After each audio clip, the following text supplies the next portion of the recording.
Una crítica a la izquierda progresista. El neoliberalismo progre de las etapas políticas más grandes de nuestro tiempo. Este es un concepto que lo definió Nancy Fraser. Y básicamente es la fusión de las políticas neoliberales con un discurso progresista de inclusión. If you see your feminism promoted in mass media, it's not feminism, it's capitalism. Pero primero hay que hacer una aclaración. No estamos diciendo que estos grupos minoritarios no tengan demandas legítimas. Y claro que han tenido también muchos logros, como las leyes de protección a las mujeres o por ejemplo el movimiento indigenista con la guerra del agua en Bolivia, donde evitaron la privatización del agua. Sin embargo, la crítica es importante debido a que la política identitaria ha sido utilizada desde el poder para dividir a la clase obrera. La izquierda política se caracteriza por tener proyectos definidos respecto del Estado, desde destruirlo como los anarquistas hasta utilizarlo como herramienta para superar el modo de producción capitalista, cuya base es la producción de mercancías a través del trabajo asalariado. Su superación sería, por ejemplo, a través del trabajo asociado. Pero al tema de la cooperativa ya le dedicaré otro video. La izquierda progresista, por el contrario, se caracteriza por ser indefinida, es decir, no tienen un proyecto respecto del Estado.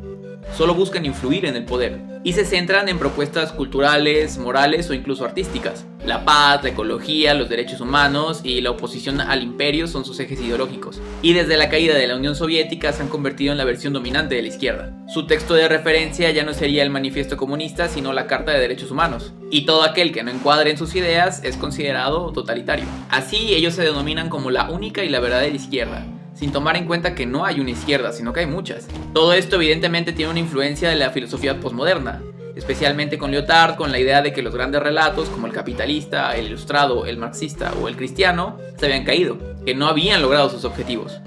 Y por lo tanto lo que teníamos que hacer era voltear a ver al no relato, o a los pequeños relatos, es decir, a todos estos grupos minoritarios que han sido excluidos por los grandes relatos. Daniel Bernabé, en su obra La trampa de la diversidad, reconoce los logros alcanzados en materia de raza, ecología y derechos de la mujer, por ejemplo, pero critica el uso político que el capitalismo ha hecho de estos grupos minoritarios. Según Bernabé, muchas organizaciones como ONGs o empresas convierten las demandas de estos grupos minoritarios en productos de consumo o en herramientas para evitar que la clase obrera se pueda organizar. Es el típico divide y vencerás. Cada grupo tiene su propia verdad y los que no piensan como ellos son totalitarios, lo que conduce al atomismo, es decir, a la separación radical entre grupos, evitando que estos se puedan organizar. Es un poco como si a un esclavo que tuviera una vida muy privilegiada durante el Imperio Romano, por ejemplo los esclavos que trabajaban como empleados domésticos para los patricios, los pusieran a pelear contra el esclavo que trabajaba en las minas y que tenía una vida sumamente precaria. Y entonces, mientras que el esclavo privilegiado le diría al esclavo de las minas que es un pobre sin cultura, el esclavo de las minas le diría al otro que cuestione sus privilegios,